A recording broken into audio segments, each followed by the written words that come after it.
Welcome to the History of North America. I'm Mark Vinette.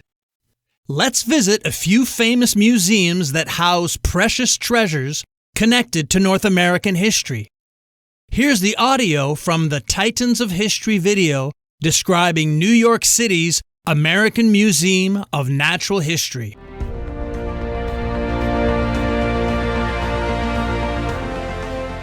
This edition of Titans of History presents the American Museum of Natural History in New York City. The American Museum of Natural History, also known as AMNH, located on the Upper West Side of Manhattan, is one of the largest museums in the world. Situated in Theodore Roosevelt Park, across the street from Central Park, the museum complex comprises 27 interconnected buildings housing 45 permanent exhibition halls, in addition to a groundbreaking planetarium and one of the great natural history libraries in the world. The museum collections contain over 32 million specimens of humans, animals, plants, fossils, rocks, minerals, meteorites, and human cultural artifacts. Founded in 1869, the mission statement of the museum is to discover, interpret, and disseminate, through scientific research and education, knowledge about human cultures, the natural world, and the universe. Famous names associated with the museum include founding benefactors Theodore Roosevelt Sr., the father of the 26th U.S. President, and financier J.P. Morgan, as well as American explorer, adventurer, and naturalist Roy Chapman Andrews, one of the inspirations for Indiana Jones. The museum in the film Night at the Museum is based on a 1993 book that was set at the AMNH. The museum has also made many appearances in The Penguins of Madagascar. We hope you have enjoyed this presentation and look forward to sharing history with you again soon.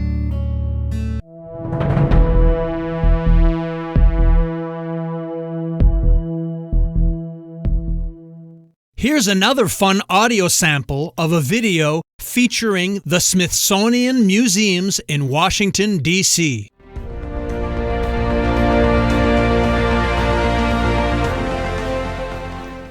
This edition of Titans of History presents the Smithsonian Institution in Washington, D.C. The Smithsonian Institution, established in 1846, is a group of museums and research centers administered by the United States government. Known as the nation's attic for its eclectic holdings of 138 million items, the institution's Washington, D.C. nucleus of 19 museums and galleries, 9 research centers, and zoo is the largest such complex in the world. Many of the facilities are considered historical or architectural landmarks. 11 are on the National Mall, including the Museum of American History, Air and Space Museum, and Natural History Museum. The iconic Smithsonian Castle was the first building erected, constructed with red stone and completed in 1855. James Smithson, a British scientist, bequeathed his estate to the United States of America to found at Washington under the name of the Smithsonian Institution, an establishment for the increase and diffusion of knowledge. The motives behind Smithson's bequest remain mysterious. He never traveled to the U.S. or had close contact with anyone in the country. Some suggest that his bequest reflected his interest in the Enlightenment ideals of democracy and universal education. The Smithsonian holds close ties with hundreds of museums across the U.S. and around the world. These museums are known as Smithsonian affiliates. Collections of artifacts are given to these museums in the form of long-term loans from the Smithsonian. The Smithsonian also has a large number of traveling exhibitions, making sure that its mission to increase and diffuse knowledge is ongoing. We hope you have enjoyed this presentation and look forward to sharing history with you again soon.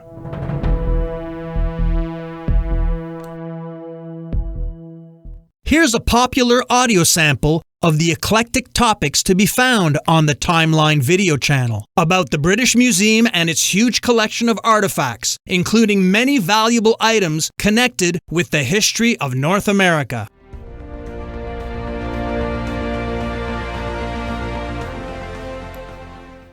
This edition of Titans of History presents the British Museum in London. The British Museum is located in the scholarly Bloomsbury district of London and is dedicated to human history, art, and culture.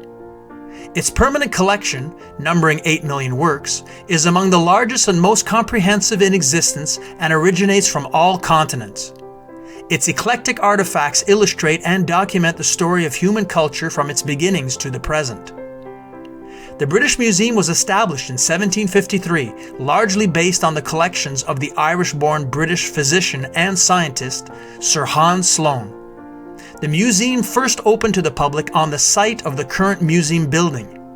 Its expansion over the following 2.5 centuries was largely a result of an expanding British colonial empire.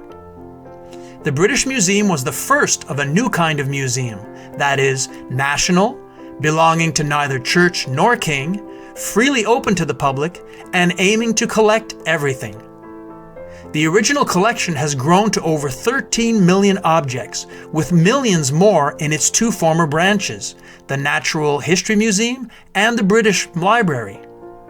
The iconic main entrance to the museum displays an impressive Greek Revival facade facing Great Russell Street.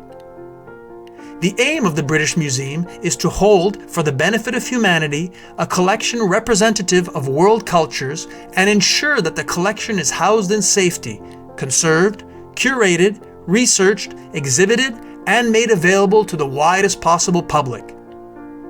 We hope you have enjoyed this presentation and look forward to sharing history with you again soon.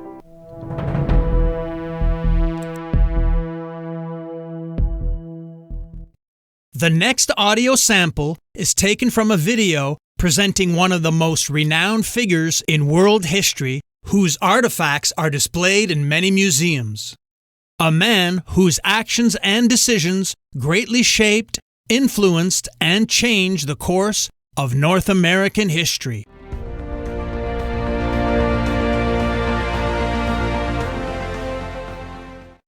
This edition of Titans of History presents Napoleon's farewell speech to the Old Guard. On April 20th, 1814, defeated and soon-to-be exiled French Emperor Napoleon Bonaparte said farewell to the elite veteran troops of his Old Guard. "Soldiers of my Old Guard, I bid you farewell. For 20 years I have constantly accompanied you on the road to honor and glory. In these latter times, as in the days of our prosperity, you have invariably been models of courage and fidelity. With men such as you, our cause could not be lost, but the war would have been interminable. It would have been civil war, and that would have entailed deeper misfortunes on France. I have sacrificed all of my interests to those of the country. I go, but you, my friends, will continue to serve France. Her happiness was my only thought. It will still be the object of my wishes. Do not regret my fate. If I have consented to survive, it is to serve your glory. I intend to write the history of the great achievements we have performed together. Adieu, my friends. Would I could press you all to my heart." We hope you have enjoyed this presentation and look forward to sharing history with you again soon.